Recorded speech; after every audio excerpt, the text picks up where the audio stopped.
Senior तजज़ियाकार Najam Sethi ने अपने ताज़ा कालम में लिखा है, गुज़िश्ता हफ्ते दुनिया टीवी के दफ्तर के बाहर मोहतरम सहाफ़ी और टीवी मुबस्सर अयाज अमीर साहब पर कुछ नकाब पोश अफराद ने दिन दहाड़े हमला करके उन्हें जिस्मानी तशद्दुद का निशाना बनाया।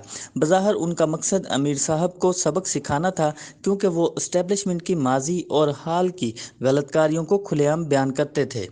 इस वाक़े का एक पहलू ये है कि उन्हें खुद को खुशकिस्मत समझना चाहिए, क्योंकि इस जुर्म की पदाश में आम इंसान तो आर्जी या हमेशा के लिए गायब कर दिए जाते हैं।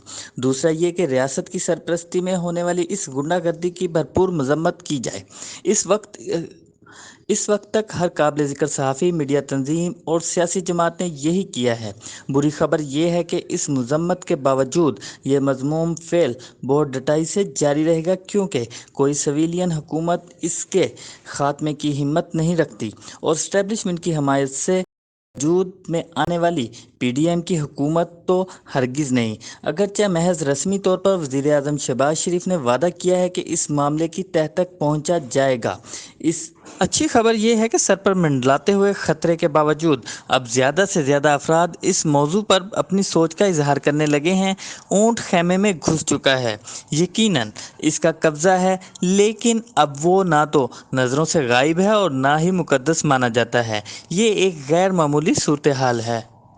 इतनी ही गैर मामूली बात अदलिया का सियासत ज़दा होना और सियासत का अदलिया ज़दा होना है। ये सूरत हाल 2009 की वकला तहरीक से देखने में आ रही है।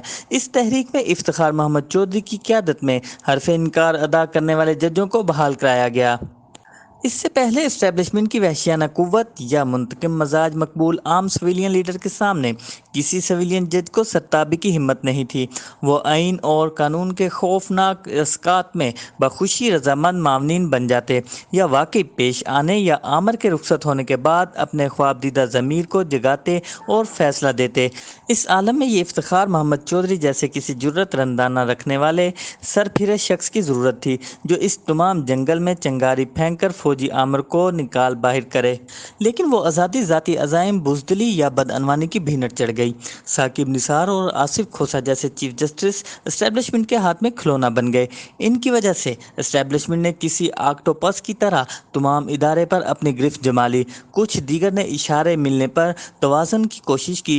गुज़िश्ता 4 बरसों के दौरान अदलिया की सियासत ज़दा होने के तासुर को इन हक़ाइक़ ने तक़वियत दी कि दरमियाने शहरी के तबके से ताल्लुक़ रखने वाली अदलिया भी फ़ौज की तरह स्टेटस को की नुमाइंदा दोनों बड़ी सियासी जमातों के ख़िलाफ़ इमरान खान की मकबूल बयानी की हामी है। इसलिए इसने हिज़्ब इख्तिलाफ़ को ज़रा बराबर सांस लेने की गुंजाइश नहीं दी, जबकि इस्टेब्लिशमेंट और इमरान खान इसके खिलाफ तोपों के दहाने वार किए हुए थे।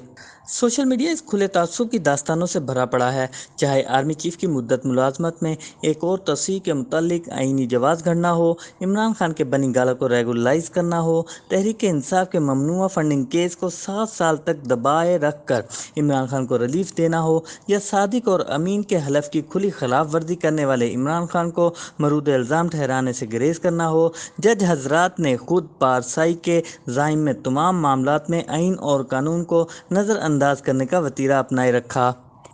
अब हम अपने सियासी इर्तिका के एक और गैर मरहले में दाखिल हो चुके, जिसे अदलिया ज़दा सियासत कहा जा सकता है।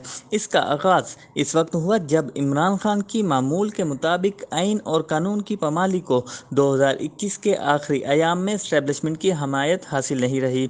अदलिया ने फ़ौरन ही बंदूक की ताक को तस्लीम कर लिया। इसके साथ साथ ब्लैक मेलिंग की लटकती हुई तलवार भी सर पर थी। जैसा कि साबिक चेयरमैन नैब का केस था, तो सुप्रीम कोर्ट और इस्लामाबाद हाई कोर्ट ने गैर मामूली तरीके से इमरान खान के पर उतरने के लिए कैंचियां तैयार कर ली, जब वो इस्टेब्लिशमेंट पर झपटने के लिए तैयार थे। इस पेशरफ्त ने हिज़्ब इख्तिलाफ़ को भी इमरान खान के सियासी फैसलों जैसा कि लॉन्ग मार्च वगैरह को चैलेंज करने का हौसला दे दिया। इस पर इमरान खान ने मजबूर होकर जजों से दरख्वास्त करना शुरू कर दी कि वो गैर जानबदारी छोड़कर इसका साथ दें। अब हम एक ऐसे मरहले पर पहुंच चुके हैं जहां तरफ़ैन जजों से दरख्वास्त कर रहे हैं कि वो सियासी तरफदारी का मुजाहरा करते हुए मामलात को आइन और कानून की बजाय ज़मीनी हक़ाइक़ की बुनियाद पर निपटाएं। तहरीक इंसाफ के 25 मुनहरिफ वोटों की मंसूब منسوخی اخلاقیات کے نام پر غیر آئینی مداخلت کی ایک اور نمایاں مثال ہے۔ حمزہ شہباز کو وزیر اعلیٰ پنجاب کے عہدے پر برقرار رکھنے، تحریک انصاف کو 17 جولائی تک اپنے غیر حاضر اراکین کو اکٹھا کرنے کا وقت دیتے ہوئے ججوں نے آئین اور قانون کے بجائے سمجھوتہ کرنے کی ایک اور مثال قائم کر دی ہے۔ حقیقت یہ ہے کہ ججوں نے حمزہ شہباز، عمران خان اور پرویز الہی کو عدالت سے باہر مل بیٹھ کر کوئی حل نکالنے کا حکم دیا ہے۔ نجم سیٹھی نے لکھا، ان تبدیل ہوتے ہوئے حالات میں عدلیہ اور اسٹیبلشمنٹ کے درمیان قائم ہوتے ہوئے تال میل پر حیرت نہیں ہونی چاہیے۔ آنے والے دنوں میں یہ تعلق مزید توانا ہوتا دکھائی دے گا۔ سویلین حکمرانوں کے اسٹیبلشمنٹ کے ساتھ تعلق کا درد سر مول لینے کی بجائے مستقبل کے جمہوری بندوبست کے ہائبرڈ نوعیت کا یہ کسی جھنجھٹ سے پاک اقدام ہے۔ پاکستان میں طبقے اور ریاست کی روایت سماجی ساخت میں عدلیہ کو ایگزیکٹو کی باندی سمجھا جاتا تھا۔ اب ایگزیکٹو اتھارٹی اسٹیبلشمنٹ کے ہاتھوں میں چلی گئی ہے، اس لیے عدلیہ نے بااختیار ہاتھ کی انگلی کا اشارہ بھانپنے میں مطلق دیر نہیں لگائی۔ اب اگر سویلین حکمران حکم کی تعمیل میں تحمل کا مظاہرہ کریں تو مارشل لاء کی دھمکی کی ضرورت نہیں ہوگی۔ اب عدلیہ ہی اسٹیبلشمنٹ کی ایما پر ان کے فیصلے منسوخ کرنے، دھمکی دے کر انہیں گھٹنے ٹیکنے پر مجبور کر دے گی۔ نجم سیٹھی نے آخر میں لکھا کہ تو نئے پاکستان میں خوش آمدید۔ اب اسٹیبلشمنٹ کی اصلاح ماضی کی طرح فوج کے لیے استعمال نہیں ہوگی۔ اب فوج اور عدلیہ کا گٹھ جوڑ اس ڈیپ اسٹیٹ اور کھلے معاشرے میں فعال دکھائی دے گا، جہاں ججوں کی براہ راست معاونت کے ساتھ جرنیل حکومت کریں گے۔